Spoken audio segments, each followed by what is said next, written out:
the one product we've used. I haven't done a ton of videos on GlideCam, so I wanted to go a little bit more in depth. Now that's so funny. That's so funny because that's something that I needed today. A little bit of a reminder, a blast from the past kind of thing. So this video is gonna be about how I got the opportunity to work with Mr. Devinsupertramp. So before I even met the guy, I've already seen his work. This was like in the beginning of when I started to learn how to do filmmaking. How I actually started was I was in a parkour team.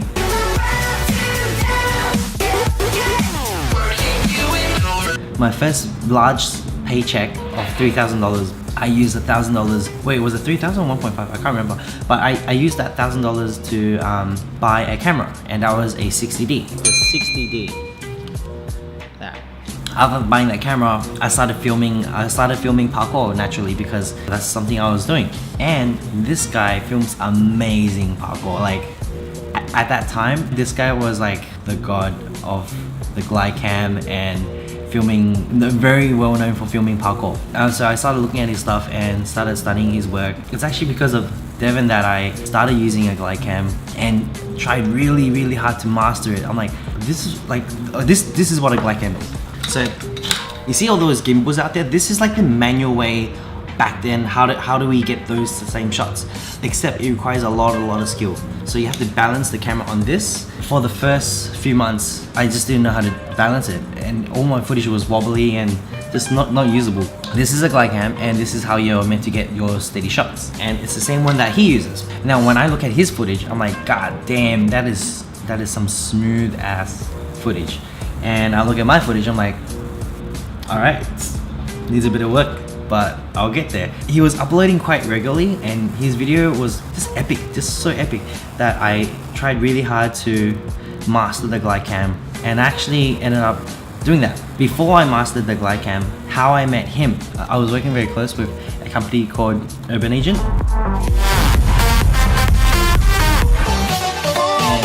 I don't remember the year, but it was VidCon. Urban Agent was somehow affiliated with VidCon, doing the marketing and stuff. And Eric and Howen were taking care of me at that time. I forgot who called me. I think it was Howen. Howen called me and he said, "Hey, we have 2 tickets to VidCon. Do you want to go?" I'm like, "Yeah, sure, why not?" I went to day one. Day one wasn't really where all the crazy things are happening. It's more of like a conference. I was like, okay, what is this? I don't know who's. There was these speakers out there, but I didn't know who they were. I was looking around because I was bored, and sitting right behind me, this guy just walked in, sweating. It was Devin, and I've seen a lot of stars from filming clubs and stuff like that, but this guy was the only guy that got to me. I was like, oh, he's sitting right behind us. And this is like the first time I got starstruck, because I watched his work. I know his stuff. He was up next to give a talk, and his talk was mainly about camera settings. I think because he knows the crowd, you can't talk too technical and stuff like that. Throughout the whole time, I was like, I can't believe this is happening. He was sitting right behind me, and I'm so like so close to him. And towards the end, he asked, "Do you guys have any questions?" And I didn't really have a question about his talk. My question was about like, "Hey, do you wanna shoot us? Can I work with you?" That was basically my question, but I didn't ask that. So I waited until he went down the platform. I got off my seat and I started walking towards him, and I see all these other people like getting off the seat and trying to like power walk to him. So I started power walking really fast as well. I'm like, "Oh, I'm gonna catch up to you." And after that, we were at a corner, and there was what's her name? It was like Wenji. There was that Nikon guy, Matt something, I forgot. Matt Granger. He was answering a lot of questions, and JS Lee was there too. So I got a photo of JS Lee while I was waiting to say hi to Devin. Pretty much what I asked him was something along the lines of, "Hey, I love it." It was so freaking cliche. It was like, "Hey, I love your work. I've been following for quite a while now, and we also have a parkour team in Sydney, and you may be busy this trip, but for next trip when you come back, if you have time, would you want to do a video and collab with us?" This was his response. He said, "Yeah, totally. Are you free tonight?" I was like, I was not ready for that. I had to pause for a little, and then Jimmy was the one that said yes. And then I zoned back in and I said yes. And said, "Okay, cool. Email me your videos, and if it's good, we'll go shoot tonight." And I said, "Awesome." and he gave me his email. I walked away. That night, that was a Friday night, I remember, because we have Friday night class in Fairfield. So I'm thinking, if I call all the guys up to the city, cancel class for this shoot and doesn't go ahead, man, I look so bad. So what happened was I had to show him right there and then, so at least I get a confirmation. So luckily we have videos on YouTube at Team 9 Lives. So showed him that video, those videos.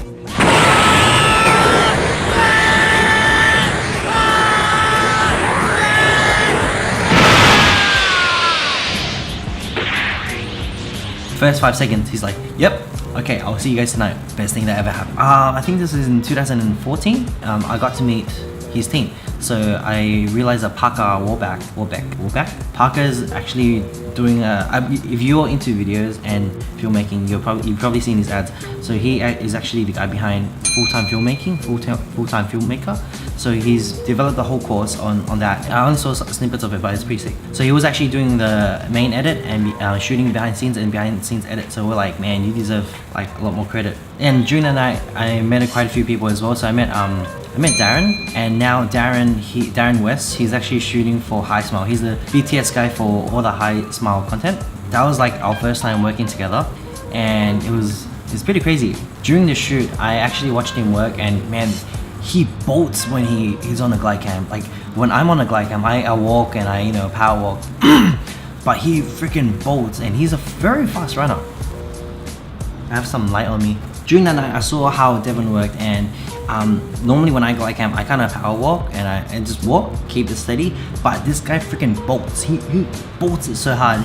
And the crazy thing is, afterwards we watched the footage back on his camera, and it was so steady, no stabilization, just raw from the camera. I was so happy that I actually saw it, because it was at that moment that I realized, holy crap, this is possible. So once I knew it was possible to get it so steady without using any warp stabilizer in post, I set a goal to master the glide cam, like really master it to that level where you can bolt and it's just so smooth. You can do it! So after that interaction, I actually pursued that goal and I achieved it to the point where I was hired because of that glide cam skills. We were at a shoot for Hype DC with my friends at Redscope. Each one of us specialized in a certain area. So one does like straight candids, storytelling, one guy dedicated for a drone, one guy dedicated for slow-mo, time lapses, and I was doing glide cam work. Oh shit, this light is killing me. Okay, it's still coming through, but hopefully you can't see it. Okay, so I feel very grateful that it was because of that interaction where I saw that it was possible. And I set a goal to achieve it. If I didn't see that, then it would have taken me a lot longer to really go for it. The crazy thing is, 2 years later, he came back. He contacted the team, and at this point, he's business-wise and creative-wise, he was just at another level. And I was a bit more mature in the industry.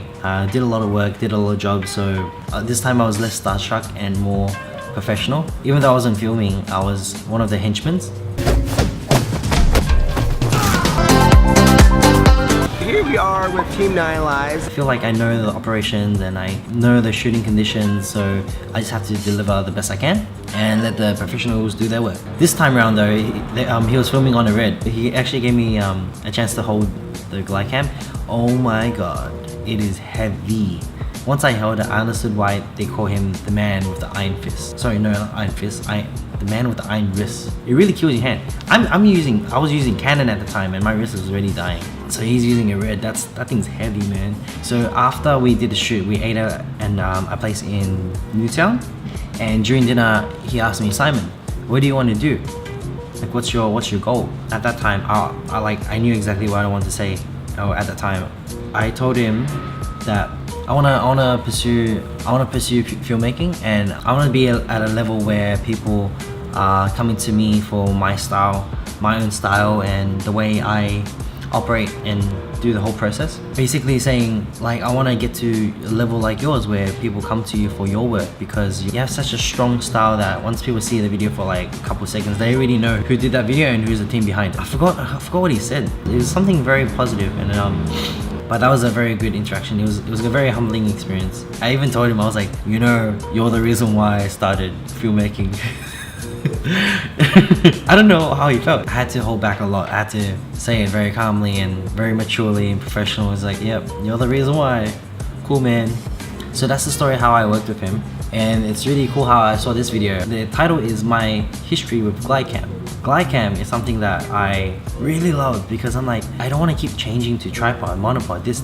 I just want to stick to one thing that I can like run and gun. And that's his style. That's pretty much his channel. That's him, like run and gun. For me to be inspired by his work and then finally getting to meet him, throwing in a random question like, hey, you want to work together? You want to collab, man? You want to work together? To actually working together and seeing the whole process. It was just a crazy experience. I'm very glad it happened. Doing videos back then was a lot harder because everything was more manual. But you know what? Screw GlideCam. You know why? Because freaking these came out. These, my friend, you already know. You don't even know what GlideCam is. You know what this is. This is a gimbal. This is automatic, supersonic, hypnotic, funky, fresh. you turn it on, everything's set, but you have to set it the first time and then just not change it. A GlideCam will take you a long time to achieve very super steady images, and it's gonna hurt your wrist a lot as well. It's gonna be like shaky and everything, and your back's gonna hurt. But you know what? These things came out and it's like anyone can do what we do now. Really, anyone can do what we do. But editing, we gotcha. Gotcha, bitch. So Paulina can hold this. It's a lot lighter than the GlideCam and the whole setup. And she can just walk around, point and shoot. And now there's technology like continuous autofocus. You don't even need to freaking focus anymore. What? Back then you have to like GlideCam, and then once you glide, you have two hands on the GlideCam, you can't focus. You have to keep at a certain distance. But now you can freaking like, it's insane, isn't it? So that's what it was like in the old days. Welcome to 2018, where everything is auto freaking matic. Supersonic, hypnotic, funky, fresh. It's made me very lazy. So when I first got the gimbal, for wedding shoots, I had the GlideCam in the backseat of the car, just in case. So if this freaking fails, then go back to manual. No, do what's best, do what's safe. But after a couple of wedding shoots, I don't even bring the GlideCam anymore. I actually really trust it. So for me to say that, any other like beginner can just pick this up, and man, you're in good hands. You're in very good hands.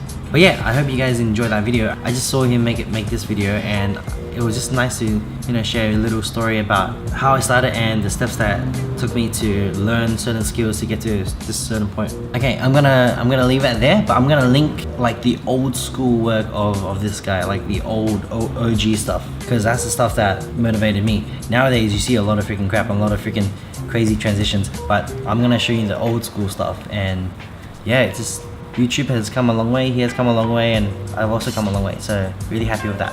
Anyways, catch you later. Bye!